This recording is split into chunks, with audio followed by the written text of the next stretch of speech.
ഞങ്ങൾ നരകത്തിന് മേൽ ക്ഷമിക്കാൻ തയ്യാറല്ല. ഞങ്ങൾ ഈ ദുനിയാവിൽ വിശപ്പിന്റെ മേൽ ക്ഷമിക്കാൻ തയ്യാറാണ്. ഇന്നാ നസ്ബിറു അലൽ ജൂഅ്, ഞങ്ങൾക്ക് ഈ ദുനിയാവിൽ വിശപ്പുണ്ടായാൽ ഞങ്ങൾ ക്ഷമിക്കാൻ റെഡിയാണ്. വലാ നസ്ബിറു അലന്നാർ, നരകത്തിന്മേൽ ക്ഷമിക്കാൻ ഞങ്ങൾ തയ്യാറല്ല. അതുകൊണ്ട് ഇയ്യാക വകസബൽ ഹറാം, അല്ലയോ പ്രിയപ്പെട്ട ഭർത്താവേ, പ്രിയപ്പെട്ട പ്രിയതമാ, നിങ്ങൾ നിങ്ങളെ സൂക്ഷിക്കണേ. ഹറാമ സമ്പാദിക്കണേ, സൂക്ഷിക്കണേ. ഹറാമ സമ്പാദിച്ചുകൊണ്ട് വീട്ടിലേക്ക് കൊണ്ടുവരരുതേ. അതിലൂടെ ഞങ്ങളൊക്കെ കഴിക്കപ്പെട്ടാൽ ഞങ്ങളെ നരകത്തിലേക്ക് എറിയപ്പെടും തീർച്ചയാണ്.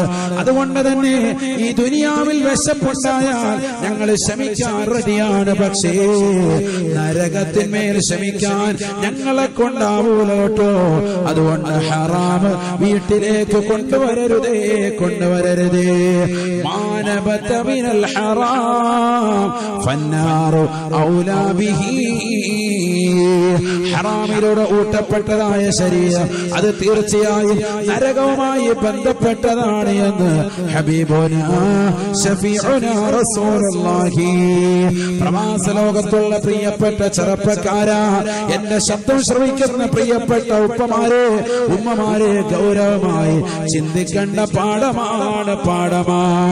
അന്യന്റെ മുതൽ ആഗ്രഹിക്കരുത്, അവന്റെ സമ്പത്ത് കിട്ടണമെന്ന് ആഗ്രഹിക്കരുത്.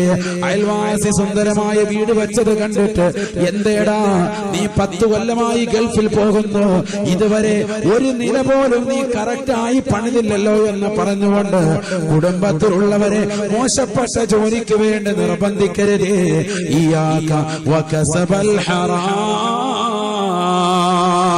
നീ നിന്നെ സൂക്ഷിക്കണേ. ഹറാമായ സമ്പാദ്യം ഒരുമിച്ച് കൂട്ടുന്നതിനെ ശ്രദ്ധിക്കണേ. ഒരുപാട് ആളുകൾ സമ്പത്ത് ഹറാമായ മാർഗത്തിലൂടെ ഒരുമിച്ച് കൂട്ടുന്നവരുണ്ട്. അതിനുവേണ്ടി അന്യരെ കൊല്ലാൻ പോലും മടിക്കാത്ത യുവാക്കളുള്ള കാലഘട്ടമാണ്.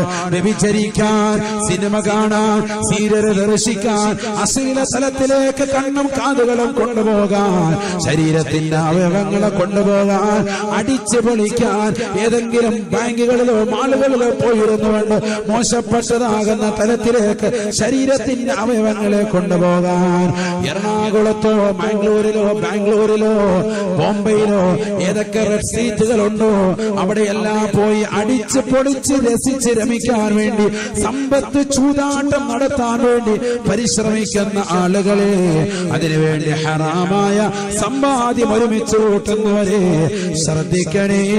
വൈഫത്തു തുഅമത്തിൻ, ഹറാമല്ലാത്ത ഹലാലായ സമ്പാദ്യം കൊണ്ട് നിന്റെ ജീവിതത്തെ മുന്നോട്ട് കൊണ്ടുപോകണേ. അത് മാത്രം കഴിച്ച് നിലകൊണ്ടാൽ മാത്രമാണ് നിനക്ക് ദുആഇന് ഇജാബത്ത് ലഭിക്കുക എന്നും ഹബീബുനാ ശഫീഉനാ റസൂലുള്ളാഹി. യാ അയ്യുഹർ റസൂൽ, അല്ലയോ പ്രവാചകന്മാരെ, കുലൂ മിനത് ത്വയ്യിബാത്, നിങ്ങൾ നല്ലത് കഴിക്കണേ. വഅമലൂ സാലിഹാ, നല്ല അമലുകളും ചെയ്യണേ. ഈ ആയത്ത് അല്ലാഹുവിന്റെ റസൂല് 10,000 സഹാബത്തിനിടയിൽ വെച്ചുകൊണ്ട് ഓതുമ്പോ ഫഖാമ സഅദ് ഇബ്നു അബീ വഖാസ്, സഅദ് ഇബ്നു അബീ വഖാസ് റളിയല്ലാഹു അൻഹു എഴുന്നേറ്റ് നിന്നുകൊണ്ട് അല്ലാഹുവിന്റെ റസൂലിനോട് പറയുകയാണ്, അല്ലാഹുവിന്റെ റസൂലേ, തങ്ങൾ എനിക്ക് വേണ്ടി ഒന്ന് ദുആ ചെയ്യണേ. ഉദ്ഉല്ലാഹ ലി അൻ അകൂന മിൻ മുസ്തജാബി ദഅവാത്, എന്ത് ചോദിച്ചാലും ഉത്തരം കിട്ടുന്നവരായി ഉൾപ്പെടുന്ന വ്യക്തിത്വമായി മാറാൻ, റബ്ബിലേക്ക് കൈ ഉയർത്തിയാൽ അല്ലാഹു തട്ടാത്തതാകുന്ന വ്യക്തികളിൽ ഉൾപ്പെടാൻ തങ്ങളൊന്ന് എനിക്ക് വേണ്ടി ദുആ ചെയ്യണേ. ഹബീബായ നബി സല്ലല്ലാഹു അലൈഹി വസല്ലമ തങ്ങൾ ഉടനെ സഅദ് ഇബ്നു അബീ വഖാസ് റളിയല്ലാഹു അൻഹുവിനോട് പറഞ്ഞത്, നീ ഹലാൽ കഴിക്കണേ. തകുൻ മുസ്തജാബു ദഅവാ, നല്ലത് സമ്പാദിച്ച് നല്ലത് കഴിക്കണേ, ഹറാമ് കഴിക്കരുതേ, ഹറാമ് ഭുജിക്കരുതേ, ഹറാമ് സമ്പാദിക്കരുതേ. ഹലാല് സമ്പാദിച്ച് ഹലാല് ഭുജിച്ച് നീ ദുആ ചെയ്താൽ തകുൻ മുസ്തജാബു ദഅവാ. പഠിച്ചു വെക്കേണ്ട പാഠമാണ് പെങ്ങളെ. പെങ്ങളെ, എത്രയെത്ര ഉമ്മമാരാണ് സങ്കടം പറയുന്നത്, ഉസ്താദേ എന്റെ പ്രാർത്ഥന അല്ലാഹു കേൾക്കുന്നില്ലല്ലോ, ഞാൻ ദിക്ർ ചൊല്ലുന്നവളാണ്, ഞാൻ ഖുർആൻ ഓതുന്നവളാണ്, ഞാൻ സ്വലാത്ത് അധികരിപ്പിക്കുന്നവളാണ്, ഞാൻ നിസ്കരിക്കുന്നവനാണ്, ഞാൻ സുന്നത്ത് നോമ്പുകൾ അനുഷ്ഠിക്കുന്നവനാണ്, ഞാൻ റവാത്തിബു സുന്നത്തുകൾ അമൽ ചെയ്യുന്നവനാണ്, ഞാൻ തഹജ്ജുദ് നമസ്കരിച്ചിട്ട് പൊട്ടിക്കരഞ്ഞുകൊണ്ട് ദിക്ർ ചൊല്ലുന്നവളാ. ദുആഇന് ഇജാബത്ത് ഇല്ലാത്തത് എന്താണ്? നിനക്ക് പ്രാർത്ഥനകൾക്ക് ഉത്തരം ലഭിക്കണോ? തകുൻ മുസ്തജാബു ദഅവയായി മാറണോ? നീ ഹലാല് സമ്പാദിക്കണേ. നിന്റെ ഭർത്താവിനോട് ഹറാമ് കൂട്ടരുതേ, വീട്ടിലേക്ക് കൊണ്ടുവരരുതേ എന്ന് പറയണേ. ഇന്നത്തെ സഹോദരിമാര്, ഇന്നത്തെ ഭാര്യമാര് വലിയ കുറ്റം ചെയ്യുന്നവരാണ്. എന്തെന്നറിയുമോ?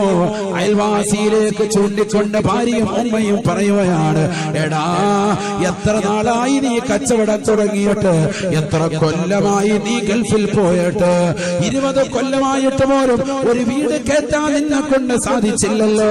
അയൽവാസിയാകുന്ന ജാബിറിലേക്ക് നോക്ക്, അയൽവാസിയാകുന്ന ഉസ്മാനിലേക്ക് നോക്ക്. അവൻ 3 കൊല്ലം കൊണ്ട് ഗൾഫിൽ പോയിട്ട് അവനിതാ വലിയ മനോഹരമായ വീട് വെച്ചു, അവൻ അങ്ങാടിയിൽ വലിയതാകുന്ന സ്ഥലം വാങ്ങിച്ചു, അവിടെ ബിൽഡിംഗ് കെട്ടാൻ പോവുകയാണ്. ഇത് ഉമ്മ പറയുന്നത് കേൾക്കുകയാണ്, ഇത് ഭാര്യ പറയുന്നുകൊണ്ട് കേൾക്കുകയാണ്. നല്ല ഒരു ജോലിയാണ്, ഹലാലായ ജോലിയാണ്, ഹലാലായ സമ്പാദ്യം കൊണ്ട് കിട്ടുന്ന സമ്പാദ്യം അത് നിർബന്ധം ചൊലുത്തിയിട്ട് ഉമ്മയും ഉപ്പയും സഹോദരിമാരും ഭാര്യയുമടക്കം നിർബന്ധം ചൊലുത്തുകയാണ്. പാവപ്പെട്ട മനുഷ്യൻ ക്രൂശിക്കപ്പെടുകയാണ്, ഹറാമ് സമ്പാദിക്കാൻ നിർബന്ധിതനാവുകയാണ്. അവന് പാർട്ട് ടൈം ജോലി, മോശപ്പെട്ട ജോലികൾ തേടിക്കൊണ്ട് പോയാണ്, അടിച്ചു മാറ്റാൻ വേണ്ടി തുനിയുകയാണ്, അറബിയത്തിക്കാനയിലാക്കാൻ പരിശ്രമിക്കുകയാണ്. ആരാണ് ഉത്തരവാദി? ഭാര്യയല്ലേ. ആരാണ് ഉത്തരവാദി? ഭർത്താവിനെ നിർബന്ധിച്ച ഉമ്മയല്ലേ, ഭർത്താവിനെ നിർബന്ധിച്ച ഉപ്പയല്ലേ. ആരാണ് ഉത്തരവാദി? വാപ്പയെ നിർബന്ധം ചൊലുത്തിയ മകളല്ലേ, മകനല്ലേ. പാവപ്പെട്ടവൻ ഹലാല് സമ്പാദിച്ചു കൊണ്ടുവരുമ്പോ അൽഹംദുലില്ലാഹ് പറഞ്ഞുകൊണ്ട് വീട്ടിലേക്ക് വിളിച്ചിരുത്തണേ. കാരണം നാളെ ആഖിറത്തിൽ ഖേദമാണ്, ഖേദമാണ്. മാനബത മിനൽ ഹറാം, മാനബത മിനൽ ഹറാം ഫന്നാറു ഔലാ ബിഹി. ആരൊരുവൻ ഈ ദുനിയാവിൽ ഹറാമായ സമ്പാദ്യം ഒരുമിച്ച് കൂട്ടിയോ, അതിലൂടെ ഭക്ഷണം കഴിച്ചോ, അവൻ നരകവുമായി ബന്ധപ്പെട്ടവനാണ് എന്ന് ഹബീബുനാ ശഫീഉനാ റസൂലുള്ളാഹി. ഇന്നൽ അബ്ദ ലയഖ്ദിഫു റുഖ്മതൽ ഹറാം ലാ യഖ്ബലുല്ലാഹു അമലഹു. ഹബീബായ നബി തങ്ങൾ പറയുകയാണ്, ഒരടിമ ലയഖ്ദിഫുൽ ലുഖ്മതൽ ഹറാമ, ഹറാമായ സമ്പാദ്യത്തിലൂടെ ഹറാമായ ഭക്ഷണം ഒരു പിടി വായിലേക്ക് വെച്ചാൽ ലാ യഖ്ബലുല്ലാഹു അമലഹു, അല്ലാഹു അവന്റെ അമലിനെ സ്വീകരിക്കില്ല എന്ന് ഹബീബുനാ ശഫീഉനാ റസൂലുള്ളാഹി. നീ നിസ്കരിച്ച നിസ്കാരം, നീ നോറ്റുവീട്ടിയ നോമ്പുകൾ, നീ കൊടുത്തു വീട്ടിയ സക്കാത്തുകൾ, നീ പരിശുദ്ധമായ കഅബയുടെ കില്ല പിടിച്ചുകൊണ്ട് പൊട്ടിക്കരഞ്ഞുകൊണ്ട് പ്രാർത്ഥിച്ചതാകുന്ന പ്രാർത്ഥനകൾ, നീ നമസ്കരിച്ച നിസ്കാരങ്ങൾ, നീ പാതിരാത്രി സമയത്ത് പടച്ചറപ്പിനോട് പൊട്ടിക്കരഞ്ഞുകൊണ്ട് കൈകൾ ഉയർത്തിക്കൊണ്ട് ദുആ ചെയ്ത പ്രാർത്ഥനകൾ ഒന്നും തന്നെ അല്ലാഹു സ്വീകരിക്കില്ല, സ്വീകരിക്കില്ല. ലാ യഖ്ബലുല്ലാഹു അല്ലാഹു അമാലഹു അവന്റെ അമലുകളെ അല്ലാഹു സ്വീകരിക്കില്ല എന്ന് ഹബീബുനാ ശഫീഉനാ റസൂലുള്ളാഹി ഒറ്റപ്പിടി വായിൽ വെച്ചതേ ഉള്ളൂ, അമല് പോയി. പിന്നെ എങ്ങനെ ദുആ സ്വീകരിക്കും? അള്ളാഹു നമ്മളെ കാക്കട്ടെ. ഒരുപാട് ആളുകൾ പറയുന്ന, പലപ്പോഴും സഹോദരിമാർ ആശങ്കപ്പെടാറുള്ളൊരു കാര്യമാണിത്. അതെ, ദുആ സ്വീകരിക്കുന്നില്ല, ഭർത്താവ് കൊണ്ടുവരുന്നത് കറക്റ്റാണോ അല്ലയോ എന്ന് ശ്രദ്ധിക്കണം. നിങ്ങളുടെ നിർബന്ധം കാരണമായിട്ട് ഒരുപക്ഷെ മോശമായ തലത്തിലേക്ക് പോയിട്ടുണ്ടാകാം. ഒരു രൂപ വന്നാൽ മതി ഹറാം. തക്കബ്ബുർ കാണിക്കുന്നവർ, കിബ്ർ കാണിക്കുന്നവർ, കല്യാണത്തിന് വേണ്ടിയുള്ളതാകുന്ന ഒരുക്കങ്ങൾ ഉറപ്പിക്കൽ വരുമ്പോഴേ തന്നെ മാല കോർത്തിട്ടിട്ട് ഡമ്മിയുമായിട്ട് വരികയാണ്. അതിന് തൊട്ടുപുറകിൽ കുറെ കേക്കും വരവൊക്കെ കണ്ടു കഴിഞ്ഞാൽ നബിദിനത്തിന്റെ റാലിക്ക് പോലും ഇത്ര സപ്പോർട്ട് ചെയ്തിട്ടില്ല. ഭയങ്കര പരിപാടിയാണ്. വളരെ അദബും ഗുരുത്വത്തോടു കൂടി ബീവറേജിന്റെ ക്യൂ പോകുന്നത് പോലെയാണ് പോകുന്നത്. വഴി തെറ്റരുതേ, വഴി തെറ്റരുതേ. അല്ലാഹ് വിവിധങ്ങളാകുന്ന ആഹാരങ്ങൾ അല്ലാഹു നമ്മളെ കാക്കട്ടെ. എവിടെ എത്തിപ്പോയി ഇന്നത്തെ തലമുറ? അതിനെല്ലാം പുറമെ കേക്കിനകത്ത് ഒളിപ്പിച്ചു വെച്ചതാകുന്ന മൊബൈൽ ഫോൺ, അതെങ്ങനെ കൊടുക്കാൻ? iPhone 13 Pro. രാത്രിയിൽ വിളിക്കണേ, വീഡിയോ ചാറ്റ് ചെയ്യാം, നല്ല റാഹത്ത്. കല്യാണം കഴിഞ്ഞിട്ടില്ല, ഉറപ്പിക്കുന്നതിന് മുമ്പ് തന്നെ ഫോൺ വിളി ഹറാമല്ലേ? അന്യപുരുഷനല്ലേ? വിവാഹത്തോടു കൂടിയല്ലേ നിനക്കവനെ ഹലാലാവുകയുള്ളൂ. എത്രയെത്ര കേസുകളാണ് ഇന്ന് സമൂഹത്തിലുള്ളത്. നിങ്ങൾ പള്ളികളുമായി ബന്ധപ്പെട്ട് നോക്കണം, എത്രയെത്ര കേസുകളാണ്. ഇതിപ്പോ 400 കുടുംബങ്ങളല്ലേ, 3000 കുടുംബങ്ങളുടേതാകുന്ന മഹല്ലിന്റെ നേതൃത്വത്തിലാണ് ഞാൻ നിൽക്കുന്നത്, കരുനാഗപ്പള്ളി മുസ്ലിം ജമാഅത്ത്. എത്രയെത്ര കേസുകളാണ് വന്ന് കെട്ടിക്കിടക്കുന്നത്, എത്രയെത്ര വിഷയങ്ങളുണ്ട്. നമ്മൾ നിസ്സാരമായി കാണരുത്. കല്യാണത്തിന് മുമ്പുള്ളതാകുന്ന ഫോൺ വിളി അവസാനം എല്ലാം ചോർത്തിയെടുത്തു. ഭർത്താവാകാൻ പോകുന്ന ചെറുപ്പക്കാരനോട് പാവപ്പെട്ട പെണ്ണെല്ലാം വിളിച്ചു പറഞ്ഞു. ഒരുപക്ഷെ പെണ്ണിനോട് ഭർത്താവ് ചിലരതെല്ലാം തുറന്നു പറഞ്ഞിട്ടുണ്ടാവും. ഞാൻ ഇന്ന ബന്ധങ്ങളൊക്കെ ഉണ്ടായിരുന്നു, ഇതറിയലാണ് മുഖ്യം. എന്നാലും നിനക്കൊരു ലൈൻ ഇല്ലാതിരിക്കില്ല. ഏതാണ് നിന്റെ ലൈൻ? KSEB ലൈനാണോ, ഏതാ ലൈനോ, ഫോണിന്റെ ലൈനാണോ, ഒക്കെ അവൻ അറിയണം. ഇതിങ്ങനെ ചോദിച്ച് ചോർത്തിയെടുക്കുക. ഇതിനാണ് നേരത്തെ ഫോൺ വിളിക്കുന്നത്, എല്ലാവരൊന്നും ഇല്ല. എവിടെയാണ് അവനുമായിട്ടുണ്ടായിരുന്നു, അത് കുഴപ്പമൊന്നുമില്ല എന്നൊക്കെ പറഞ്ഞ് ഫുള്ള് ആക്കി അവസാനം കല്യാണം കഴിഞ്ഞ് ചിലപ്പോൾ ഒരു ദിവസം നീണ്ടു നിൽക്കും. 3-ാമത്തെ ദിവസം ആവുമ്പോൾ തലാക്ക് വേണം. റമദാൻ 23-നാണ് റൂഹെ ബയാൻ മജ്ലിസ് എന്ന് പറയുന്ന ഒരു ആത്മീയ മജ്ലിസ് വിനീതൻ യൂട്യൂബ് ലൈവിലൂടെ സ്റ്റാർട്ട് ചെയ്തത്. സുബൈക്ക് ശേഷം ഇപ്പോൾ ഈ കഴിഞ്ഞ റബീഉൽ അവ്വൽ മുതൽക്കുണ്ട്. കൃത്യം 5:30 മണിക്കുണ്ട്. കുമ്മനം ഉസ്താദ് ലൈവെന്നോ അല്ലെങ്കിൽ റൂഹെ ബയാൻ ലൈവെന്നോ ഒക്കെ യൂട്യൂബിൽ സെർച്ച് ചെയ്താൽ നിങ്ങൾക്കത് കാണാം. ഇപ്പൊ യൂട്യൂബ് ലൈവ് പോയിക്കൊണ്ടിരിക്കുകയാണ്. ആയിരങ്ങളാ സദസ്സിൽ സാക്ഷികളാണ്. ഇശായിന് ശേഷം 8:15 മണിക്ക് എല്ലാ ദിവസവും തുടങ്ങും. അതുകൊണ്ടാണ് ഇന്നിവിടെ മജ്ലിസ് കൃത്യമായി നേരത്തെ തുടങ്ങാനും കാരണം. എല്ലാ ദിവസവും അത് കറക്റ്റായിട്ട് പോയിക്കൊണ്ടിരിക്കുകയാണ്. ഇന്ന് വരെ അതിലൊരു ദിവസം പോലും ഇല്ല ഇടതടവില്ലാതെ 3 കോളെങ്കിലും വരുന്നത് തലാഖ് സംബന്ധമായ വിഷയമാണ്. അത് പറയാനാണ്. നിസ്സാര വിഷയങ്ങളാണ്. ഭാര്യ ഭർത്തൃ ബന്ധങ്ങൾ തമ്മിൽ വിള്ളലുകൾ. നമ്മൾ വിചാരിക്കുന്ന പോലെ നമ്മുടെ അയൽപക്കങ്ങളിലൊക്കെ ഭയങ്കര സ്നേഹബന്ധമൊന്നുമല്ല. ഇതൊക്കെ വെറുതെ കാട്ടിക്കൂട്ടലുകളാണ്. പുറംപൂച്ച് എന്ന് പറയും. പുറമെ വലിയ കാട്ടിക്കൂട്ടലാണ്, ഉള്ളു വളരെ മോശമാണ്, പ്രശ്നമാണ്. രാത്രിയായ ഈ വാതൊക്കെ കഴിഞ്ഞ് വീട്ടിൽ പോകുമ്പോൾ കത്തിയായിട്ട് ഇങ്ങനെ ഒരാൾ നിൽക്കുന്നു, മറ്റേ വടിയായിട്ട് നിൽക്കുന്നു. സുബൈ വരെ യുദ്ധമാണ്. ഭയങ്കര ഇടിയും പേടാ. എല്ലാ വീടുകളിലും പ്രശ്നങ്ങളും പ്രയാസങ്ങളുമാണ്. എന്താ പ്രശ്നം? ദീനിന്റെ വിഷയങ്ങൾ നമ്മൾ മർമ്മപ്രധാനമായി മുറുകെ പിടിക്കേണ്ട ചില ഭാഗങ്ങളിൽ നമ്മൾ മുറുകെ പിടിച്ചിരുന്നില്ല. ധൂർത്തും നിർവയവും പാടില്ല എന്ന് പറഞ്ഞ സ്ഥലത്ത് നമ്മൾ നല്ലതുപോലെ ധൂർത്തടിച്ചു, സമ്പത്ത് ധൂർത്തടിച്ചു. നമ്മളുടേതാകുന്ന വസ്ത്രത്തിൽ ധൂർത്തുണ്ടായിരുന്നു, ഭക്ഷണത്തിൽ ധൂർത്തുണ്ടായിരുന്നു. അനാവശ്യമായ സമ്പത്ത് ഒരുപാട് കളഞ്ഞു കുളിച്ചു. മക്കളെ കൊണ്ട് അഹങ്കരിച്ചു. ആ മക്കൾക്കും ധൂർത്ത് പഠിപ്പിച്ചു കൊടുത്തു. ചെറിയ പ്രായത്തിലെ മൊബൈൽ ഫോൺ മക്കളുടെ കൈവശം കൊടുത്തു. ഓൺലൈൻ പഠനത്തിന്റെ പേരിൽ മക്കളുടെ കൈവശം കൊടുത്തിരിക്കുന്ന മൊബൈൽ ഫോൺ എത്രയോ വില്ലനായിട്ട് കടന്നു വന്നിരിക്കുന്നു. എത്ര ആളുകളാണ് വിളിക്കുന്നത്, എന്റെ മകന് ഇന്നവനുമായിട്ട് പ്രണയമാണ്, എന്റെ മകൾക്ക് ഇന്നവനുമായിട്ടുള്ള പ്രണയമാണ്. ചെറിയ കുട്ടിയാണ്. ഇന്നലെ ഒരു ഉമ്മ വിളിച്ചിട്ട് പറഞ്ഞത് 14 വയസ്സാകുന്നതേ ഉള്ളൂ എന്റെ മകൾക്ക്. അവൾ ഇപ്പോൾ തന്നെ മറ്റൊരുത്തരുമായിട്ട് ഒളിച്ചോടാൻ തയ്യാറാകി നിൽക്കുകയാണ്. ഇത് ഫോൺ വിളി അറിയാതെ ഉമ്മ കേട്ടപ്പോഴുണ്ടായ നൊമ്പരം. ചോദിച്ചു, ഉമ്മയുമായി വഴക്കായി, ബഹളമായി. അവൾ പറയുന്നു, എനിക്ക് അദ്ദേഹത്തെ തന്നെ മതി എന്ന് ഉറപ്പിക്കുക. ഫോൺ വിളിച്ചിട്ട് അവരിരുന്ന് കരയാണ്. 5 മിനിറ്റോളം അവർ കരച്ചിലാണ് ഉമ്മ. കാരണം അവർ ഈ പ്രിയപ്പെട്ടതാകുന്ന മകളെ 14 വയസ്സുവരെ പ്രിയപ്പെട്ട പൊന്നുമോളെ വളർത്തിയതിന്റെ പാടവർക്കറിയാം. എത്രയോ പ്രയാസം സഹിച്ചിട്ടാണ് അവർ വളർത്തിക്കൊണ്ടുവന്നത്. ആ മകളു ഒരു നിമിഷം തന്റെ പ്രിയപ്പെട്ട ഉമ്മയ്ക്ക് നേരെ തിരിഞ്ഞു നിന്നുകൊണ്ട് വർത്തമാനം പറയുകയും ചാടിക്കളിക്കുകയും അടിക്കാനും തൊഴിക്കാനും ശകാരിക്കാനും ചീത്ത വിളിക്കാനും ഒക്കെ കടന്നു വരാനുള്ള ധൈര്യം ആര് കൊടുത്തു? ആരാണ് കൊടുത്തത്?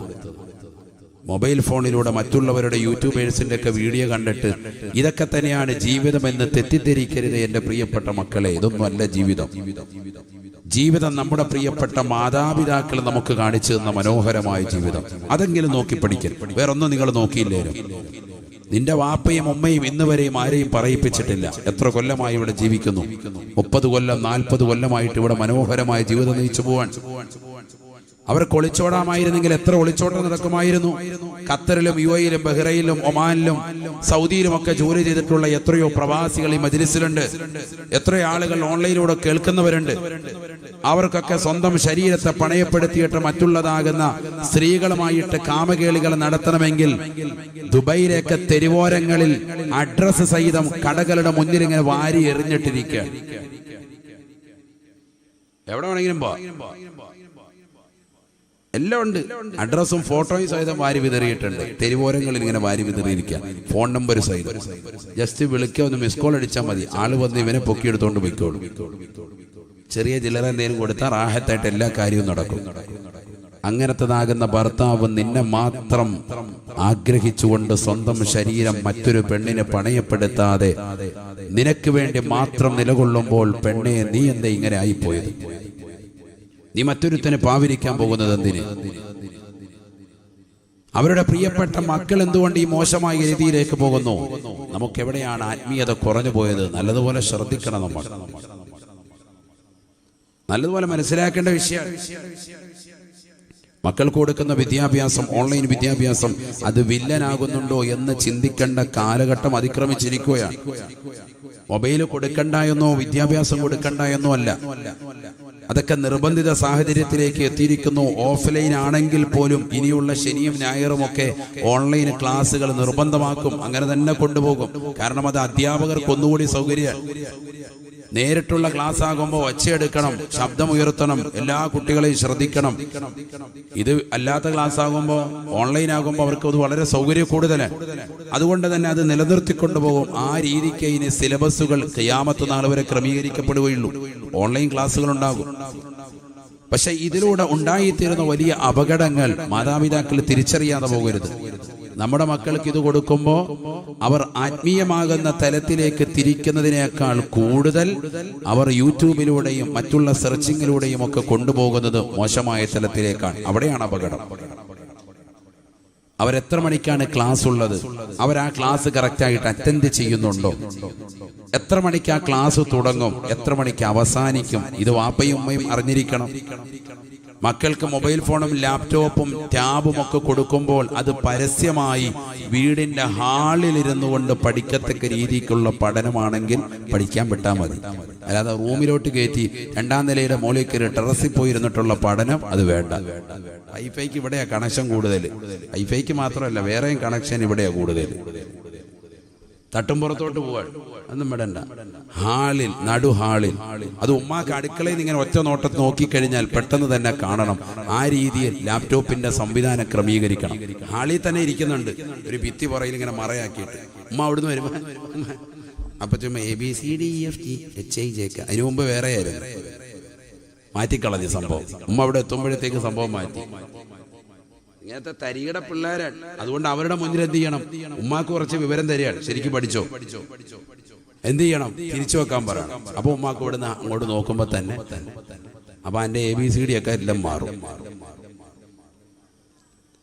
ഇതൊക്കെ ഇന്നത്തെ തലമുറ മനസ്സിലാക്കിയിരിക്കേണ്ടതാണ്. മാതാപിതാക്കൾ പോലും അറിയാതെ അവർ പഠിക്കാൻ കൊടുത്തിരിക്കുന്ന മൊബൈൽ ഫോണുകളിൽ ആപ്പ് സ്റ്റോർ വഴിയും പ്ലേ സ്റ്റോർ വഴിയും വ്യത്യസ്തമാകുന്ന ആപ്പുകൾ ഡൗൺലോഡ് ചെയ്ത് അതൊക്കെ ഹൈഡ് ചെയ്ത് വെക്കാനുള്ള ഓപ്ഷനുകൾ പ്രത്യേകമായി പഠിച്ച് അതിനുള്ളിൽ മോശപ്പെട്ടതാകുന്ന ബ്ലൂ ഫിലിമുകൾ വരെ ഒളിപ്പിച്ച് വെച്ച് രാത്രിയുടെ യാമങ്ങളിൽ പുതപ്പിന് കീഴിലിരുന്നുകൊണ്ട് സുബഹി വരെ കണ്ണുമഞ്ഞളിപ്പിച്ചുകൊണ്ട് അശ്ലീലമാക്കപ്പെട്ടതാകുന്ന പാട്ടുകളും അശ്ലീലമായ സിനിമകളും അശ്ലീലമാക്കപ്പെട്ട സന്ദേശങ്ങളും സ്വന്തം ശരീരത്തിൻ്റെതാകുന്ന മോശപ്പെട്ടതാകുന്ന ഭാഗങ്ങളൊക്കെ അഥവാ സ്വന്തം ശരീരത്തിന് മറ്റുള്ളവന് കാണാൻ പാടില്ലാത്തതാകുന്ന അവയവങ്ങളൊക്കെ തന്നെ കാണിച്ചു കൊടുക്കാൻ ഫോട്ടോ എടുത്ത് അതെല്ലാം സെൻഡ് ചെയ്തുകൊണ്ട് നിലകൊള്ളുകയാണ് ഇന്നത്തെ തലമുറകൾ. അള്ളാഹു നമ്മളെ കാക്കട്ടെ. മുഖം ആദ്യം കാണിച്ചു കൊടുക്കും, പിന്നീട് അവന്റെ നിർബന്ധത്തിന് വഴങ്ങി. കാരണം നിനക്കുള്ളതാണല്ലോ എല്ലാം, ഞാനും നിനക്കുള്ളതാണ്, നീ എനിക്കുള്ളതാണ്, പിന്നെ എന്തിനാണ് മറച്ചു വെക്കുന്നത്, ഇച്ചിരി കൂടെ താഴോട്ട് പോരട്ടെ എന്ന് പറഞ്ഞ് നിർബന്ധിക്കണം. അപ്പൊ പിന്നെ പതുക്കെ പതുക്കെ ഓരോന്നെടുത്ത് കാണിക്കുക. പെണ്ണ് വഞ്ചിക്കപ്പെടുകയാണ്. ഇത് എത്രയോ വാർത്തകൾ ദൈനംദിന ജീവിതത്തിൽ കാണുകയാണ്. എന്നിട്ടും നമ്മുടെ മക്കൾ പഠിക്കുന്നില്ല എങ്കിൽ പിന്നെ എന്താ ഇനി ചെയ്യാൻ? എനിക്ക് ശബ്ദം ഇച്ചിരി ബുദ്ധിമുട്ടുണ്ട്, അതുകൊണ്ട് ഞാൻ ഒരുപാട് ശബ്ദം എടുക്കാറ്. ഇന്നലെ വയല് പറഞ്ഞപ്പോൾ 1:30 മണിയായി രാത്രിയിൽ. നല്ല മഞ്ഞാണ് മലപ്പുറം, അവിടെ നല്ല ശബ്ദം എടുത്തു. ഓപ്പൺ ആയിരുന്നു, ഇതുപോലെ ഇതൊന്നുമില്ല. അതുകൊണ്ട് നിങ്ങളാരും വിഷമിക്കണ്ട. ഞാൻ സാധാ ഒരു ക്ലാസ് മോഡലങ്ങ് പറഞ്ഞു പോവാൻ. അതിൻ്റെ ഒരു രീതിയിലേ അല്ല പോകുന്നത് ഇപ്പോൾ. അള്ളാഹു നമുക്കൊക്കെ ആഫിയത്ത് നൽകുമാറാവട്ടെ. വിഷയങ്ങൾ നിങ്ങൾക്ക് തിരിയുന്നുണ്ടല്ലോ, കിട്ടുന്നില്ലേ? അത് മതി. അള്ളാഹു നമുക്ക് തൗഫീഖ് നൽകട്ടെ. വേഗം നിർത്തുകയാണ് കേട്ടോ. ഞാനിത് ഗൗരവമുള്ളൊരു വിഷയമായതുകൊണ്ടാണ് ഇത് ഉണർത്തിയത്.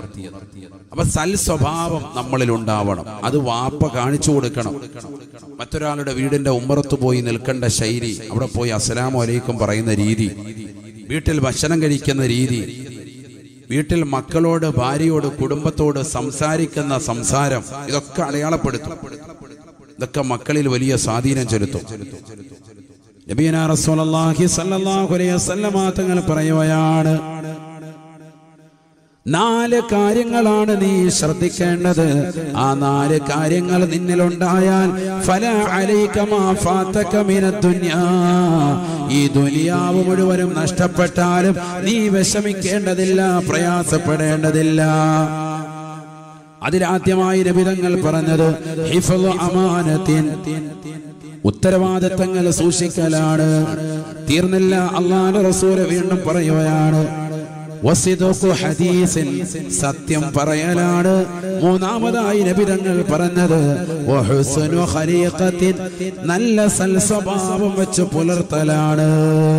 നാലാമതായി അവസാനമായി റസൂലുള്ളാഹി പറയുകയാണ് വഇഫ്ഫത്തു തുഅമത്തിൻ, നല്ല ഭക്ഷണം കഴിക്കണേ, ഹലാൽ സമ്പാദിക്കണേ, ഹലാലായത് ഭുജിക്കുകയും ചെയ്യണേ. ഹലാല് സമ്പാദിക്കുകയും ഹലാല് കഴിക്കുകയും ചെയ്താൽ നിന്റെ അമലുകളെ അല്ലാഹു സ്വീകരിക്കുമെന്ന് വിശുദ്ധമായ ഖുർആൻ. വലിയ ചർച്ചയും കോലാഹലങ്ങളും കേരളത്തിൽ സൃഷ്ടിച്ചൊരു വിഷയമാണ് ഹലാൽ. എന്താ ഹലാൽ? അനുവദനീയമായത്. ഹറാം നിഷിദ്ധമായത്. എല്ലാവർക്കും അറിയാവുന്ന വസ്തുതയാണ്. ഹലാൽ എന്ന് പറഞ്ഞാൽ ഒരു മുസ്ലിമായ വ്യക്തി അറവ് നടത്തുക, ബിസ്മി ചൊല്ലി അറവ് നടത്തുക എന്നുള്ളതാണോ? അല്ല, അത് മാത്രമല്ല. അങ്ങനെ ചില ആളുകൾ നമുക്കിടയിൽ തന്നെ മനസ്സിലാക്കി പോയവരുണ്ട്. ഈ ഹലാലിന്റെ അറിവെന്ന് പറഞ്ഞാൽ മുസ്ലിമായ ഒരു വ്യക്തിയായിരിക്കണം, അവൻ ബിസ്മിൽ ഇറക്കണം. അങ്ങനെയൊന്നുമല്ല. കഴിക്കാൻ പറ്റുന്നതേ അത് പറ്റുള്ളൂ. ഇപ്പൊ ഉദാഹരണത്തിന് പന്നി മാംസം നമുക്ക് കഴിക്കാൻ പറ്റുമോ? കഴിക്കാൻ പറ്റുമോ?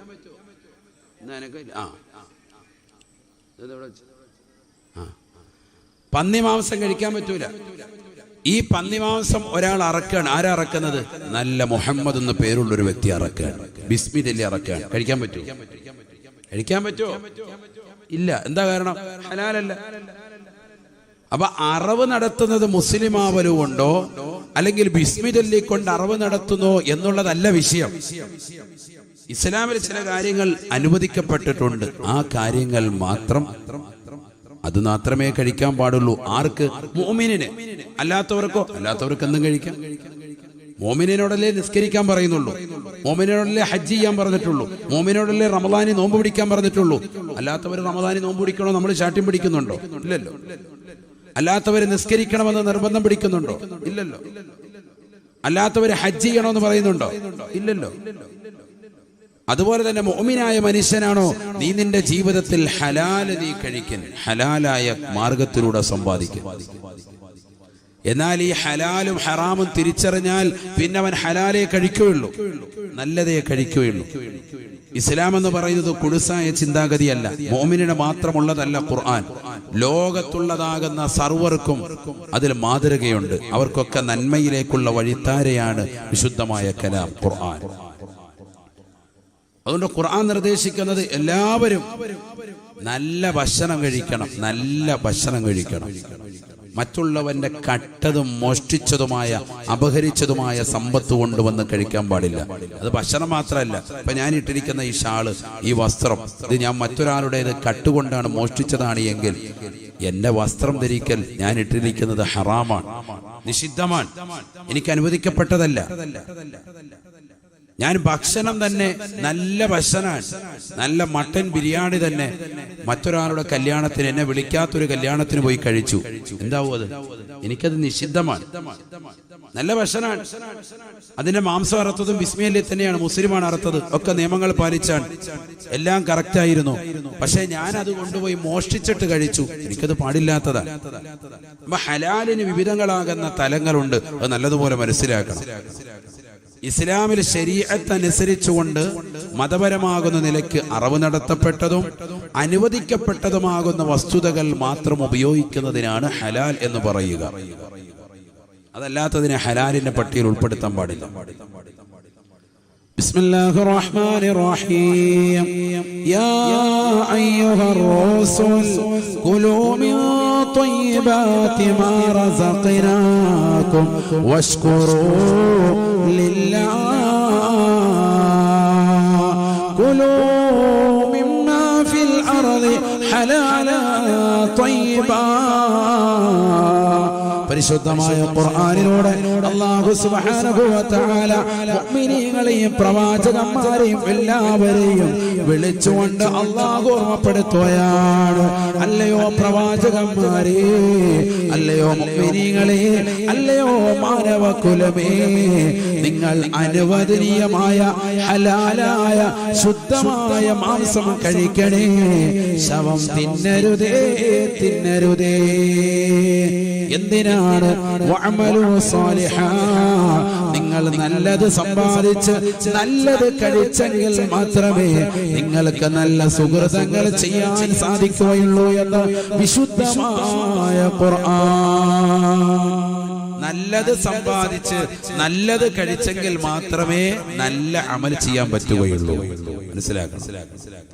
ഇപ്പൊ നിസ്കരിക്കാൻ എന്താ നിനക്കൊരു മടി? ഇതൊക്കെ നിന്റെ ഭക്ഷണം മുൻഗാമികൾ ശ്രദ്ധിക്കുമായിരുന്നു. ഞാൻ കഴിച്ച ഭക്ഷണം പടച്ച റബ്ബേ ഹലാലാണോ?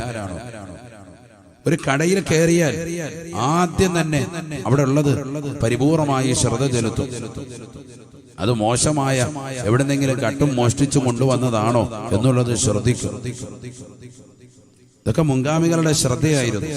നമുക്കിന്ന് അതൊന്നും ശ്രദ്ധയില്ല, അത് ശ്രദ്ധിക്കണം. ഒരു കണക്കിന് ഹലാൽ എന്നുള്ള ഒരു വിവാദം കൊണ്ടുവന്നത് ഹൈറാണ്. കാരണം ഈ ഉമ്മത്തിൽ തന്നെ പലർക്കും അത് മനസ്സിലാക്കിയെടുക്കാൻ പറ്റും. മാംസം കഴുകുന്നു, ഇറച്ചി കഴുകുന്നു. ഇവിടെ ശ്രദ്ധിക്കണേ, ഒരു മസല പറയാൻ വേഗം. ഞാൻ വായത് പറഞ്ഞാൽ നമുക്ക് ഇത്രത്തോളം കാര്യങ്ങൾ പറഞ്ഞു പോകാൻ പറ്റൂല, നീട്ടി പറയുമ്പോ. ഇതാകുമ്പോ ചുരുക്കി പറയുമ്പോ എത്രയോ മസലകൾ മനസ്സിലാക്കാൻ. ഇവിടെ ശ്രദ്ധിക്കണേ, വേഗം നിർത്തും.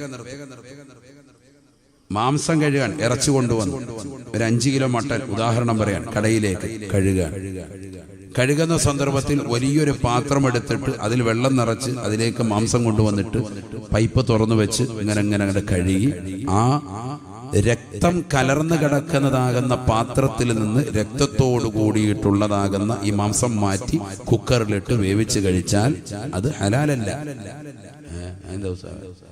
കാരണം എന്താ? അത് വെള്ളം ഊർന്ന അടിയിലൂടെ പോയിട്ടില്ല. അരിപ്പ എന്ന് പറയും, താഴെ നല്ല തുളയുള്ള ദ്വാരമുള്ളതാകുന്ന ഒരു പാത്രമായിരുന്നുവെങ്കിൽ ബെറ്റർ ആയിരുന്നേ. അതുകൊണ്ടാണ് താഴെ ദ്വാരമുള്ളതാകുന്ന പാത്രത്തിനുള്ളിലിട്ടിട്ട് വെള്ളം നല്ലതുപോലെ അതിനുള്ളിലൂടെ അടിയിലൂടെ നല്ലതുപോലെ രക്തം പരിപൂർണമായി ഒലിച്ചു പോകണം. അതില്ലാതെ ദ്വാരമില്ലാത്ത പാത്രം അതിനുള്ളിലേക്ക് കൊണ്ടുവന്ന് ഇറച്ചിയിട്ട് പൈപ്പ് തുറന്നു വെച്ച് നല്ലതുപോലെ ഒരുപാട് വെള്ളം ഒഴിച്ചിട്ടുണ്ട്. എന്നിട്ട് ആ രക്തം കലർന്നതോടുകൂടി തന്നെ എടുത്തിട്ട് മറ്റൊരു പാത്രത്തിട്ട് വേവിച്ചാൽ അത് അനുവദനീയമല്ല. എന്തുകൊണ്ട്? രക്തം നമുക്കെന്താണ്? നിഷിദ്ധമാണ്, ഹറാമാണ്. ഇതൊക്കെ സ്ത്രീകളോട് പറയാണ് പ്രത്യേകം, പാചകം ചെയ്യുമ്പോൾ ശ്രദ്ധിക്കണം. അപ്പൊ പിന്നെ എന്ത് ചെയ്യണം? താഴെ ദ്വാരമില്ലാത്ത പാത്രമാണ് എങ്കിൽ പൈപ്പ് തുറന്നു വെച്ച് കയ്യിൽ നമ്മൾ നല്ലതുപോലെ കഴുകിയിട്ട് സ്വല്പം കൊണ്ട് എടുത്തിട്ട് കയ്യിൽ ഇങ്ങനെ പിടിച്ചിട്ട് പൈപ്പ് നല്ലതുപോലെ തുറന്നിട്ട് ആ വെള്ളം നമ്മുടെ കൈ വെള്ളത്തിലൂടെ ഒലിച്ച് താഴെ കൂടെ ഇങ്ങനെ പോകണം, രക്തം. എന്നിട്ടേ അത് എടുക്കാവുള്ളൂ. നേരെ രക്തം കലർന്നിട്ടുള്ള പാത്രത്തിൽ നിന്ന് അങ്ങനെ തന്നെ മാംസം എടുക്കൽ പാടില്ലാത്തതാണ്. حرمت عليكم الميتة والدم ولحم الخنزير. നിങ്ങൾക്ക് നിഷിദ്ധമാക്കപ്പെട്ടിരിക്കുകയാണ്. ഖുർആനിലൂടെ അല്ലാഹു ഓർമ്മപ്പെടുത്തുകയാണ്. ഹുരിമത് അലൈക്കുമുൽ മൈത, ശവം നിങ്ങൾക്ക് നിഷിദ്ധമാണ്, നിഷിദ്ധമാണ്. ഒരാൾ ജീവൻ പോകാൻ നിലനിൽക്കാൻ ഒരല്പം ശവത്തിൽ നിന്ന് കഴിച്ചെങ്കിലേ പറ്റുള്ളൂ. എന്നാൽ ഒരല്പം കഴിക്കാം ജീവൻ നിലനിർത്താൻ. അല്ലാതെ റാഹത്തായിട്ട് അവിടെ ഒരു ബിരിയാണി വെച്ച് കഴിച്ചേക്കാം, അത് പറ്റൂല. ആ ജീവൻ നിലനിർത്താൻ വേണ്ടി ഒരല്പം ചത്തതിൽ നിന്ന് കഴിക്കാം, അതല്ലാതെ ശവം തിന്നാൻ പാടില്ല.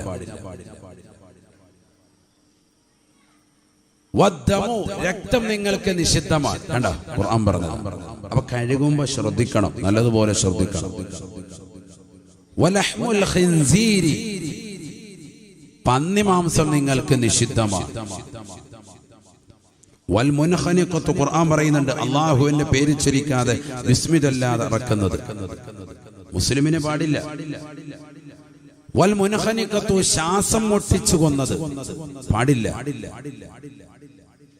ഒക്കെ മനസ്സിലാക്കേണ്ടതാണ്. അതിൽ പണ്ഡിതന്മാർ സൂക്ഷ്മാലുക്കളാകുന്ന ചില ഉസ്താദുമാര് വലിയ വലിയ സൂഫി ഉലമാക്കളൊന്നും ചിക്കൻ കഴിക്കാറില്ല. എന്താ കാരണം? ഞാനൊരു വലിയൊരു ഉസ്താദിനോട് ചോദിച്ചപ്പോൾ അദ്ദേഹം നൽകിയൊരു മറുപടി വലിയ ചിന്തനീയമാണ്. കാരണം ഇന്നത്തെ അറവുശാലകളിലൊക്കെ തന്നെ വീപ്പ സമ്പ്രദായമാണ് ചിലയിടത്തൊക്കെ. അപ്പൊ ഒന്നിനെ അറുത്തിട്ട് അതിലോട്ടിടും.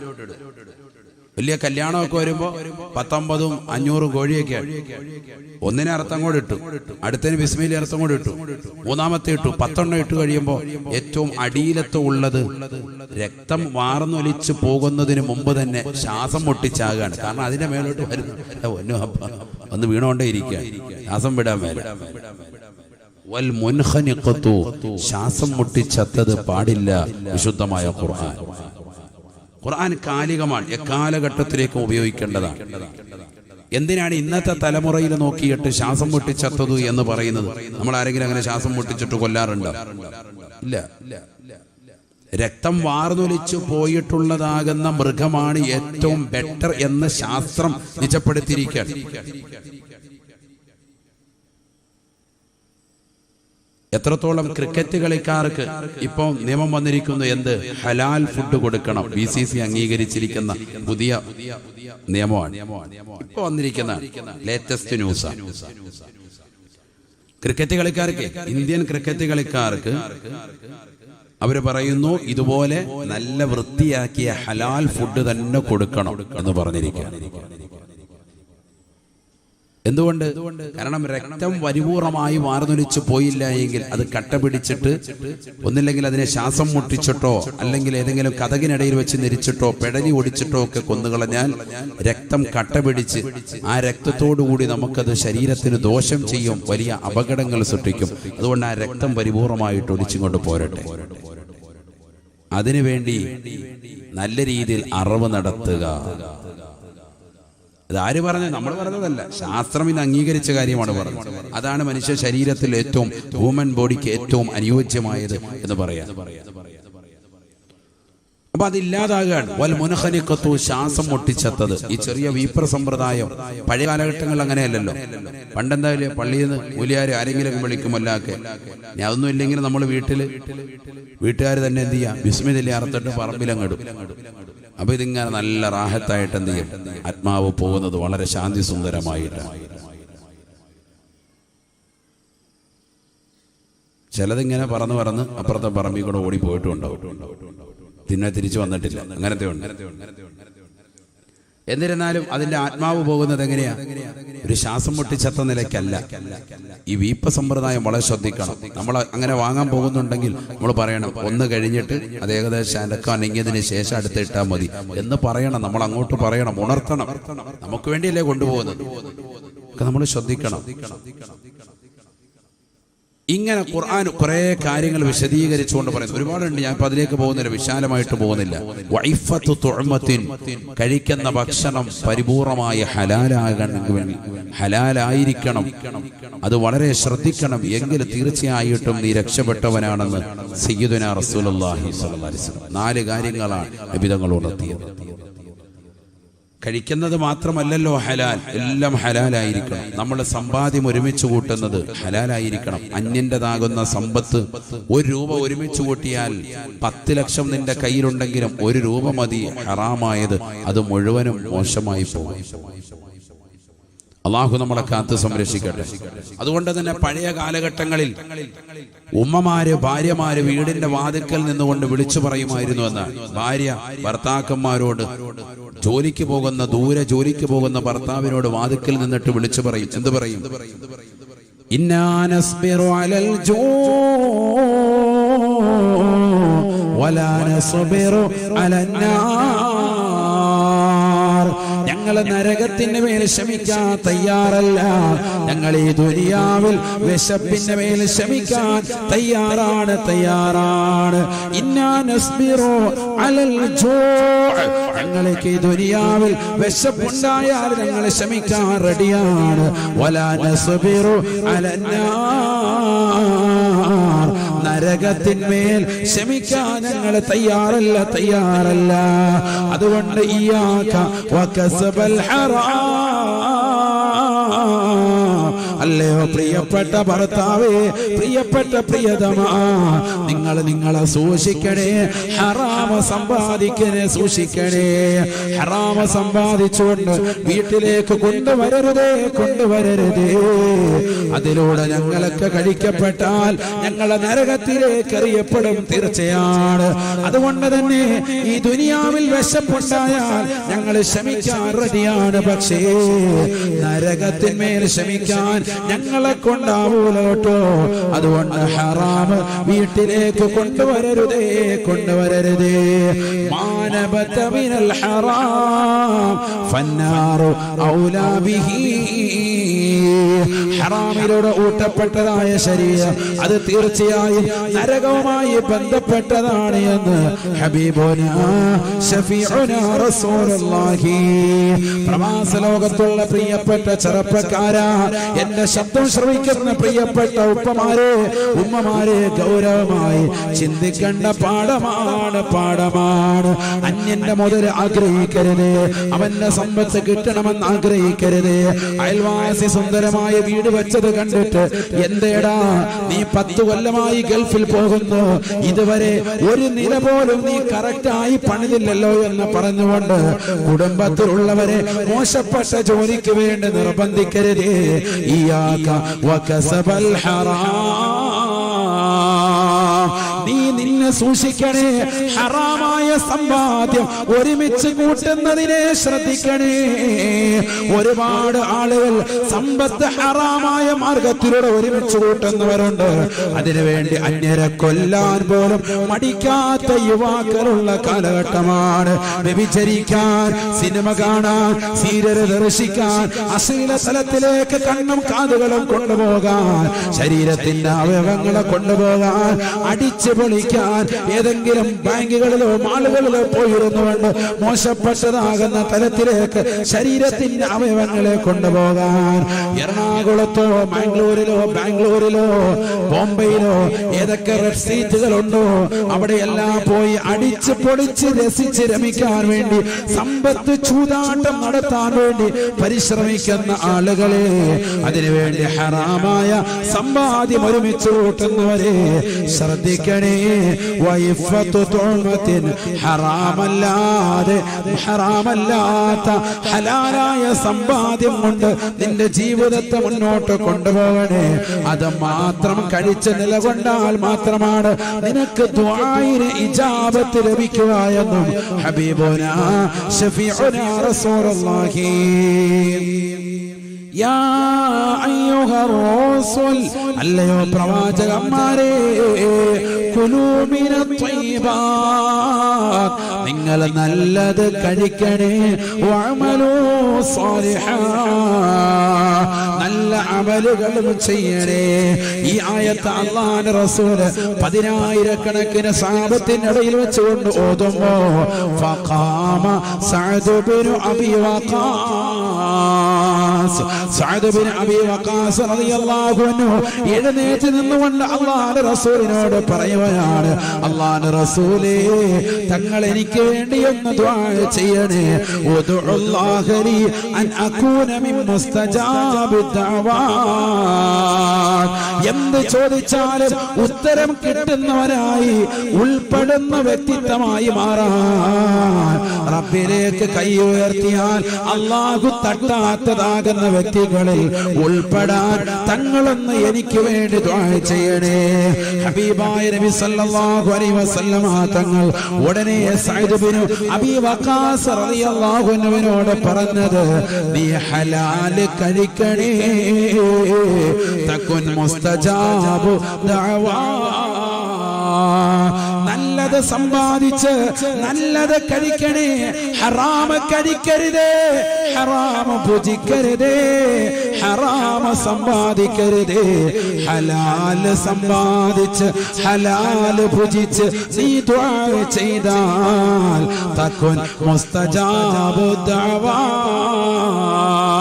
പഠിച്ചു വെക്കേണ്ട പാഠമാണ്.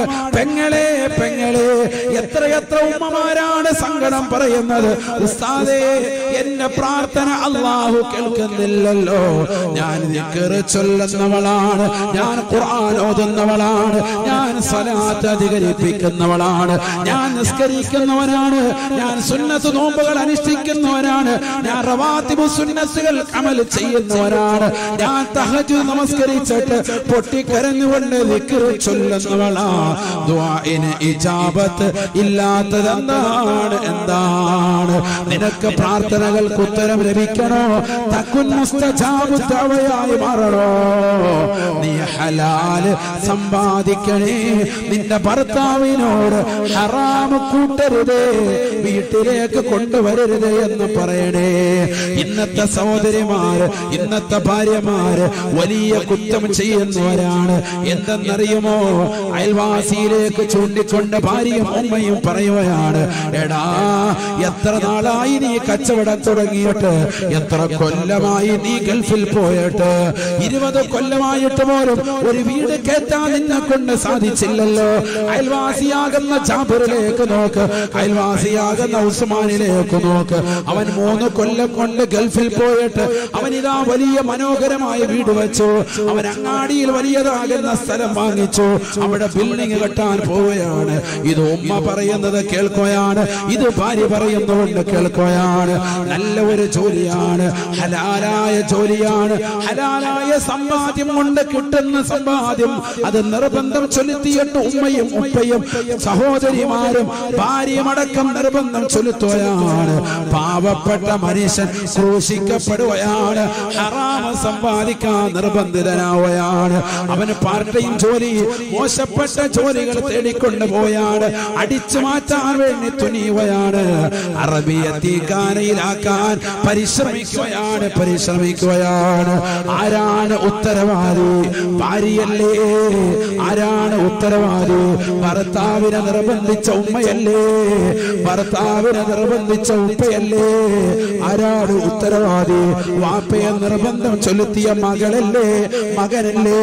പാവപ്പെട്ടവൻ ഹലാല് സമ്പാദിച്ചു കൊണ്ടുവരുമ്പോ അൽഹംദുലില്ലാഹ് പറഞ്ഞുകൊണ്ട് വീട്ടിലേക്ക് വിളിച്ചിരുത്തണേ. കാരണം നാളെ ആഖിറത്തിൽ ഖേദമാണ്, ഖേദമാണ്. മാനബത മിനൽ ഹറാം, മാനബത മിനൽ ഹറാം ഫന്നാറു ഔലാ ബിഹി. ആരൊരുവൻ ഈ ദുനിയാവിൽ ഹറാമായ സമ്പാദ്യം ഒരുമിച്ച് കൂട്ടിയോ, അതിലൂടെ ഭക്ഷണം കഴിച്ചോ, അവൻ നരകവുമായി ബന്ധപ്പെട്ടവനാണ് എന്ന് ഹബീബുനാ ശഫീഉനാ റസൂലുള്ളാഹി.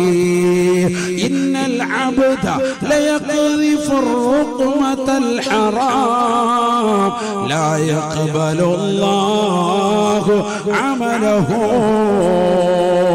ഹബീബായ നബി തങ്ങൾ പറയുകയാണ്, ഒരടിമ ലയഖ്ദിഫുൽ ലുഖ്മതൽ ഹറാമ, ഹറാമായ സമ്പാദ്യത്തിലൂടെ ഹറാമായ ഭക്ഷണം ഒരു പിടി വായിലേക്ക് വെച്ചാൽ ലാ യഖ്ബലുല്ലാഹു അമലഹു, അല്ലാഹു അവന്റെ അമലിനെ സ്വീകരിക്കില്ല എന്ന് ഹബീബുനാ ശഫീഉനാ റസൂലുള്ളാഹി. നീ നിസ്കരിച്ച നിസ്കാരം, നീ നോറ്റു വീട്ടിയ നോമ്പുകൾ, നീ കൊടുത്തു വീട്ടിയ സക്കാത്തുകൾ, നീ പരിശുദ്ധമായ കഅബയുടെ കില്ല പിടിച്ചുകൊണ്ട് പൊട്ടിക്കരഞ്ഞുകൊണ്ട് പ്രാർത്ഥിച്ചതാകുന്ന പ്രാർത്ഥനകൾ, നീ നമസ്കരിച്ച നിസ്കാരങ്ങൾ, നീ പാതിരാത്രി സമയത്ത് പടച്ചറപ്പിനോട് പൊട്ടിക്കരഞ്ഞുകൊണ്ട് കൈകൾ ഉയർത്തിക്കൊണ്ട് ദുആ ചെയ്ത പ്രാർത്ഥനകൾ ഒന്നും തന്നെ അല്ലാഹു സ്വീകരിക്കില്ല, സ്വീകരിക്കില്ല. ലാ യഖ്ബലുല്ലാഹു അമലഹു, അവന്റെ അമലുകളെ അല്ലാഹു സ്വീകരിക്കില്ല എന്ന് ഹബീബുനാ ശഫീഉനാ റസൂലുള്ളാഹി. ഒറ്റപ്പിടി വായിൽ വെച്ചതേ ഉള്ളൂ, അമല് പോയി. പിന്നെ എങ്ങനെ ദുആ സ്വീകരിക്കും? അള്ളാഹു നമ്മളെ കാക്കട്ടെ. ഒരുപാട് ആളുകൾ പറയുന്ന, പലപ്പോഴും സഹോദരിമാർ ആശങ്കപ്പെടാറുള്ള ഒരു കാര്യമാണിത്. അതെ, ദുആ സ്വീകരിക്കുന്നില്ല.